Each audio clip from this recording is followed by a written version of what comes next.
Une banque en ligne, tout comme une banque dite traditionnelle, est un établissement de crédit. Ce statut est défini par la loi dans le Code monétaire et financier. Toutes les banques que l'on connaît, qu'elles soient en ligne ou traditionnelles, possèdent ce statut et disposent d'un agrément pour exercer leur rôle. Une banque en ligne, comme son nom l'indique, est une banque dématérialisée. C'est-à-dire qu'elle ne dispose pas d'agences bancaires physiques dans les rues, comme les banques traditionnelles. Les clients peuvent ouvrir un compte bancaire ou gérer leur compte en se connectant sur le site internet de la banque en ligne ou sur l'application mobile de la banque en ligne. Le sujet dont nous allons évoquer aujourd'hui n'est pas une banque en quelque sorte, c'est une plateforme de transfert d'argent. Bref, elle joue le même rôle que PayPal. Il est très difficile de rester à des milliers de kilomètres des personnes auxquelles on tient beaucoup, mais il ne devrait pas être difficile d'envoyer de l'argent à vos proches. Avec Paymoney, nous espérons que ce sera désormais plus facile.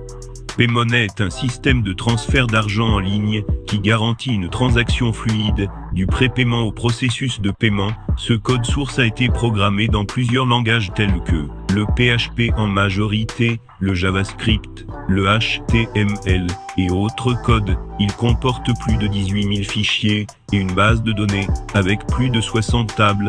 C'est un script vraiment vaste. Par chance, le script est accompagné d'un contrôle panel fait sur mesure, facile à manipuler. Vous pouvez changer le logo et beaucoup d'autres composants du site sans passer par le code source. C'est l'avantage d'avoir un script avec contrôle panel. Pour la présentation, je passe la parole à Harrison. Il va vous montrer comment l'installer. Lol, putain de merde. Enfin, c'est fini. Tu viens de m'insulter là. Tu viens de m'insulter. Ok, excuse-toi. Désolé. Ok, je m'excuse. Blablabla. Comme l'intelligence artificielle l'a dit, je vous présente aujourd'hui le script de transfert d'argent rapide. L'un des meilleurs scripts, l'un de mes meilleurs scripts jamais vu. Un script comportant plus de 18 000 fichiers avec une grosse base de données. Donc je vais vous montrer comment installer ça ici là directement. Et on va voir un peu comment ça fonctionne parce que je n'ai pas très bien manipulé ça, mais j'ai quand même essayé de manipuler. Il y a certaines places qui demandent les API, un peu comme PayPal. Pour utiliser PayPal sur le site, il va vous falloir l'API. Et il y a aussi certains modes de paiement comme Stripe et ainsi de suite. Je vais vous montrer directement sur mon écran comment ça marche. Ok, d'accord. Bonjour et bienvenue sur la chaîne. Et n'oubliez pas aussi de vous abonner parce que j'ai beaucoup d'autres scripts à vous présenter. Ok, nous sommes maintenant sur notre écran.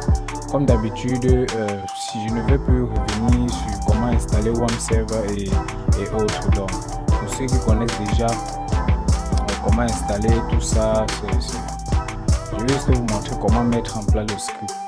Nous sommes là présentement sur le script. Comme d'habitude, ça c'est un script du type logiciel, donc déjà ça s'installe, ça a un fichier install, donc ça rend l'installation très facile. Contrairement à d'autres codes sources qui vont, c'est un code source où vous allez ajouter la base de données manuellement. Donc celui-ci est différent. Donc nous allons commencer par créer une base de données. On vient directement sur my PHP admin. Bon, je sais pas comment appeler ça. Ok, on doit donner un nom à la base de données. Moi je donne par exemple Banky. Ok, Banky. Bon, c'est un nom juste comme ça parce que le mot banque. Ok, j'ai donné un nom et on demande database name. Vous mettez le nom de la base de données Banky et le reste comme d'habitude. Comme pour ceux qui regardent souvent mes vidéos, on a l'habitude de mettre route et on ne met pas de mot de passe, ainsi de suite. Mais quand ça sera en ligne, vous allez devoir mettre la base de données, il y a un username qui vous sera fourni par votre hébergeur et avec un mot de passe. Et le host, vous allez aussi, c'est l'hébergeur qui va vous fournir. Dans le host, comme d'habitude, on va mettre localhost. Ok, une fois c'est fait, on clique et on patiente quelques minutes. Ça va prendre généralement 1 minute pour installer, donc on va patienter 1 minute. Donc restez connectés et on va voir comment ça fonctionne.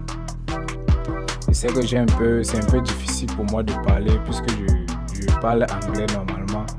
Le français, je ne maîtrise pas complètement le français, donc ma langue n'est pas très claire. Ok. En passant, j'ai un groupe Facebook. Attendez. J'ai une page Facebook appelée Codeur Harrison où je publie régulièrement des cours sur HTML, CSS, ainsi de suite. Beaucoup de cours en fait. Un peu comme celui-ci là que vous voyez. J'ai publié aujourd'hui un cours sur la formation Adobe Premiere. Donc c'est gratuit. Un cours contenant plus de 65 vidéos gratuites comme ça là. Donc c'est juste un cours que j'ai trouvé et j'ai mis à disposition comme ça. Donc pour ceux qui sont arrivés à ce niveau de la vidéo, je vous conseille d'aller télécharger rapidement parce que ça ne serait plus disponible bientôt. Facebook essaie un peu de m'envoyer certaines notifications disant que ça va être supprimé. Donc allez télécharger très rapidement. Ok, et voilà d'autres scripts d'autres cours que je publie, par exemple le XML, ainsi de suite. XML, partie 1, partie 2, partie 3, le Java, ça c'est la partie 7, un cours de Java complet, voilà la partie 7, partie, ainsi de suite, 1, 2, 3, 4, 5, 6, 7. Encore quoi? Le cours sur l'algorithme, le voici. Voilà le bonus, un bonus que j'ai donné, un cours complet sur le C++, le Python et sécurité hacking, donc c'est gratuit. Je propose encore, qu'est-ce que je propose encore? Ok, le cours sur le JavaScript, voilà le cours ici là complet. Et quelques astuces. Ok, le site est complet, je vous ai présenté la page Facebook. Le site a fini d'installer. Ok, vous allez arriver sur cette page où on doit entrer les paramètres de l'administrateur. Donc c'est tous les paramètres qu'on va entrer ici, c'est pour accéder au cPanel. Donc soyez vigilants au niveau d'ici là. Pour moi, je vais mettre, comme j'ai déjà testé le script, je vais mettre n'importe quoi ici. Ok, le password, je mets 1, 2, 3, 4, 5, 6 comme d'habitude. Et il faut retenir bien les mails parce que si vous oubliez, pour vous connecter au cPanel, ça serait difficile. Ok, installation ici. Maintenant, login. Vous voyez au niveau de login, quand il y a une différence au niveau de pour s'inscrire ici là, pour se connecter. Lorsque vous vous connectez ici là, vous regardez bien sur la barre de recherche, vous allez voir admin ici là. Ça veut dire que ça c'est la section d'administrateur. Et il y a une autre section maintenant pour se connecter. C'est ce que les utilisateurs utilisent pour se connecter.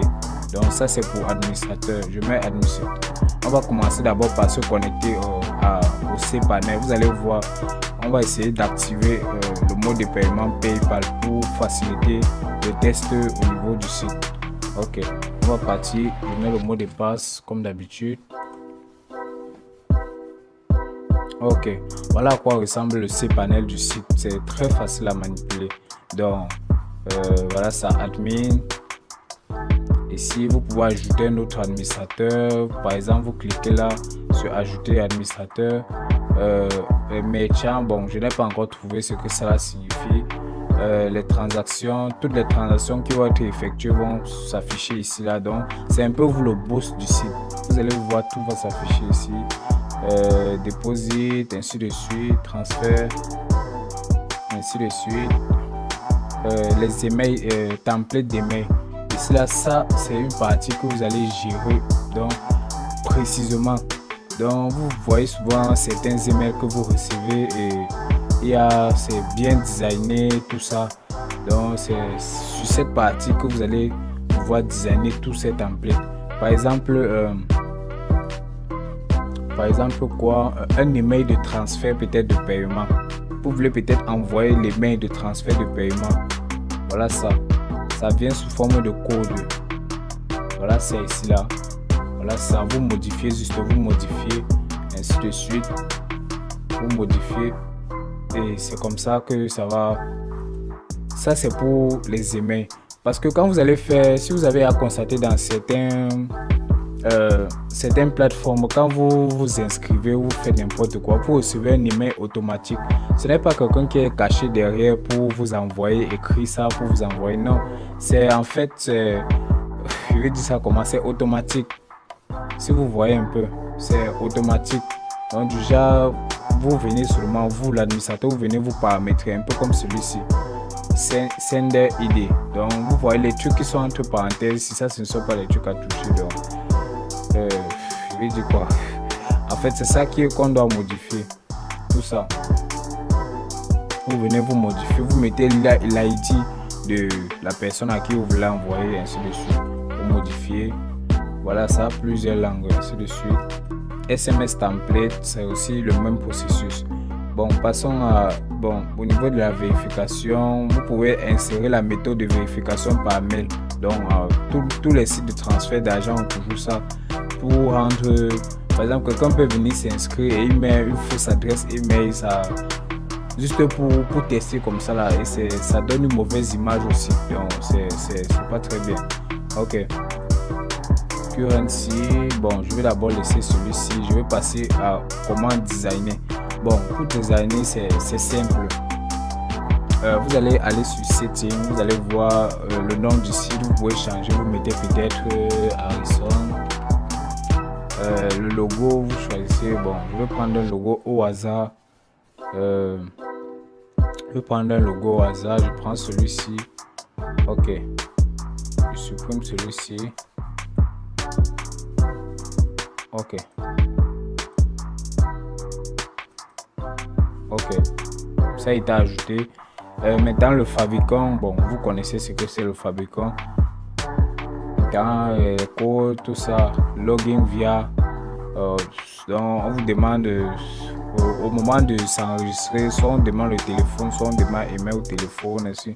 En fait, vous allez chercher le Google Captcha. Bon, c'est à vous de voir. Quoi encore, je peux, voilà les langues. Ok, voilà les langues disponibles: français, portugais, espagnol, anglais. Voilà les langues. Vous pouvez ajouter une nouvelle langue ici là. Ici là, une nouvelle langue avec le drapeau. Et quoi encore, on va encore voir quoi. Bon, l'API ici là, l'API, ça c'est l'API de Google. L'API de Google que vous devez aussi avoir pour ceux qui veulent faire les reCAPTCHA, les sortes de mini trucs pour vérifier les robots là. Je sais pas comment on appelle ça. C'est un peu ça en fait. Ok. Préférence. Bon, qu'est-ce qu'il y a à préférence? Bon, c'est à vous de changer la time zone, l'email vérification, enable ou refuse, money symbol.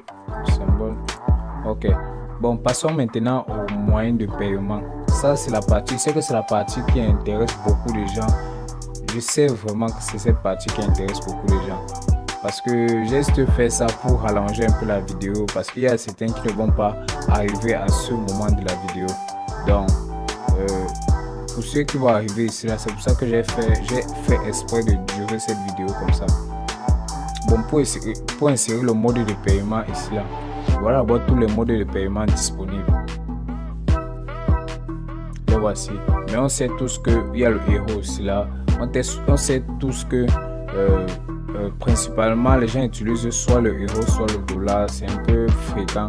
Donc vous allez venir ici, payment method, vous choisissez et voilà les méthodes de paiement disponibles. Donc PayUmoney, Coin Payment, Stripe et PayPal. Bon, PayPal c'est le plus utilisé en fait. Donc c'est pour ça que les gens préfèrent plus PayPal.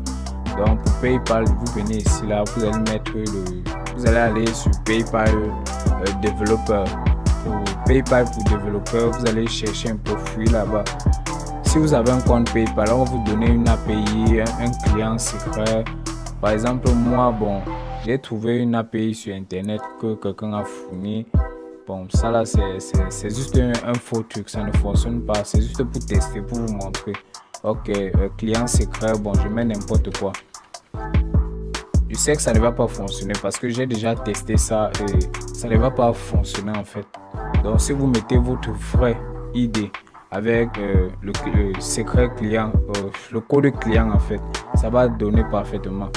Donc le mode sandbox live et le statut, il faut toujours maintenir le statut actif parce que si vous laissez ça toujours inactif dans le site, le mode de paiement PayPal ne sera pas disponible.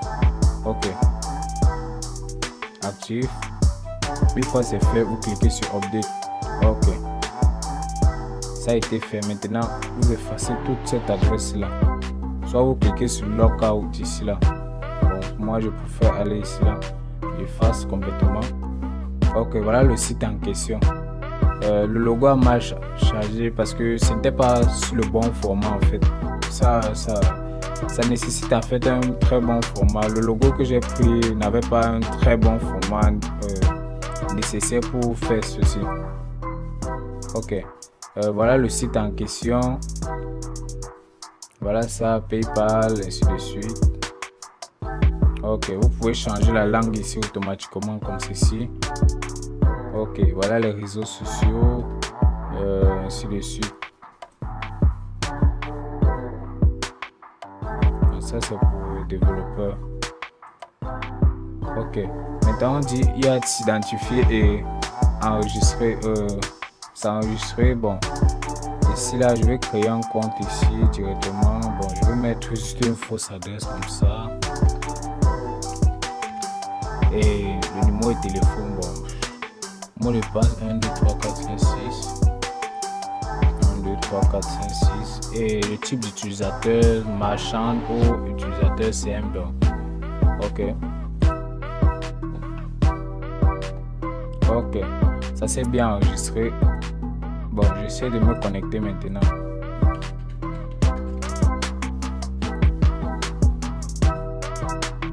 Ok, voilà le dashboard. Bon, l'image ici là n'a pas très bien pris, donc je sais pas. Bon, je n'ai pas vérifié. Je ne veux pas trop m'attarder sur ça parce que j'ai beaucoup de choses à faire. Et vous allez essayer de tester différents formats parce que c'est un format spécifique. Vous allez tester différents formats et ça va marcher. Ok, voilà en fait mon compte, le compte client. Par exemple, vous voulez peut-être faire un dépôt. Vous mettez le montant ici. Vous avez vu, dès que j'ai activé le mode de paiement PayPal, j'ai mis actif. Voilà ça qui est apparu ici là. Donc ça veut dire que si vous allez activer aussi Stripe et autres, ça va aussi apparaître ainsi de suite. Bon, la devise, c'est la devise, la valeur par défaut ici pour la devise. Je n'ai pas activé le reste des devises. Et montant US et ainsi de suite. Bon, le montant j'ai mis juste un montant au hasard. Ok. Voilà ça, on me demande le total de payer $156. Voilà ça, je sais que ça va pas marcher. Ça va pas. On dit vérifier vos informations d'identification de la méthode de paiement. Donc, comme je vous ai dit, c'est juste un faux truc, une fausse idée PayPal que j'ai eu. Ok. Donc, vous voyez comment ça fonctionne. C'est un peu comme ça que ça fonctionne. Envoyer une demande, ainsi de suite. Bon, pour les banquiers là, je sais que vous maîtrisez un peu ce qui se passe dans les sites de transfert d'argent parce que moi je maîtrise pas totalement ça, je maîtrise pas les trucs de banque et finance, tout ça. Donc c'est ça à vous de gérer. Ok, les transactions, toutes les transactions que vous avez eu à faire vont s'afficher ici. Les tableaux de bord, ainsi de suite, le paiement.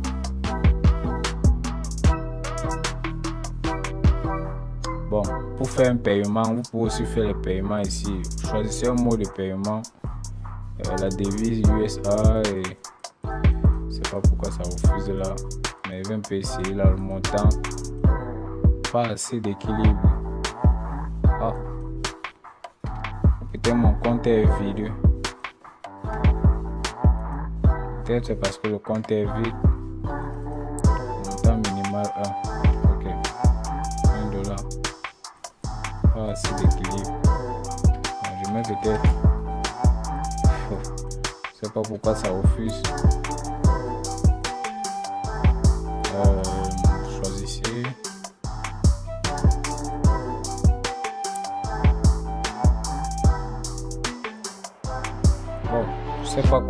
pourquoi ça refuse, mais testons un peu avec échange. Bon, pour faire les échanges, on passe du portefeuille USD, machin. En fait, ça ne fonctionne pas ici très bien parce que il y a certaines configurations dans le cPanel qu'on doit faire, mais je ne dois pas expliquer tout ça dans la vidéo. C'est à vous de rechercher comment configurer tout ça. Il y a beaucoup de trucs à configurer. J'ai juste passé de manière survolée. Donc, j'ai juste survolé. Donc, ça sera à vous de chercher comment ça fonctionne, comment parce que je ne veux pas parler. Si je me mets à parler de ça dans toute la vidéo, ça va vraiment prendre beaucoup de temps. Comme peut-être la configuration des portefeuilles ici là. Il y a une section pour faire ça, mais je me souviens plus. On ajoute le portefeuille ici là. C'est un peu comme le problème de PayPal ici. Lorsque vous arrivez sur le site sans avoir activé PayPal, ça fait aussi la même chose. Donc c'est un peu comme ça. Vous allez voir toutes vos transactions là. Et pour ceux qui sont codeurs, ce qui est sûr, quand vous allez d'abord voir le script, ça serait facile pour vous de modifier. Donc vous n'avez plus besoin à créer encore de A à Z le code source, ainsi de suite. Voilà déjà le code source à votre disposition. Ok. Bon, je crois que j'ai fini avec la vidéo. Je crois que le prochain script que je vais présenter, bon, ça serait un peu plus du type startup, donc dans les email marketing, un peu comme ça. Donc pour ceux qui sont abonnés, bon, je sais pas ce que je dois dire, mettez les pouces, ainsi de suite. Et pour ceux qui ne sont pas abonnés, likez la vidéo car j'ai beaucoup d'autres scripts à vous présenter. Présentement, je ne mets pas, normalement je fais, je vais dire comment, je fais des scripts en fait. J'ai beaucoup de scripts en fait, mais ce qui m'énerve de présenter, c'est parce que les gens ne regardent pas. Si vous partez dans la majorité de mes vidéos sur ma chaîne, vous allez voir, il y a les 17 vues, les 30 vues, donc les gens ne regardent pas ça trop. Donc ce qui rend ça, ce qui me décourage en fait, même celle-ci que je vais publier ici, je suis sûr que ça ne va pas dépasser les 100 vues. Ça, je suis déjà sûr. Parce que la majorité, quand ils publient un script, ça ne dépasse pas les 100 vues. Il y a un qui a dépassé les 1000 parce que ça parlait de banque, tout ça. Donc, c'est pas, ça ne va pas dépasser. C'est pour ça que ça ne m'encourage pas. Les gens ne partagent pas, ne like pas, rien, aucun commentaire de remerciement, rien. Bon, ça dépend de vous. Bon, si je vois que c'est fort, je pourrais arrêter. Bon, je vais arrêter, soit abandonner la chaîne, soit ainsi de suite. Parce que tout ce que je fais, je perds juste le temps. Ok. Merci quand même de vous abonner. Bye.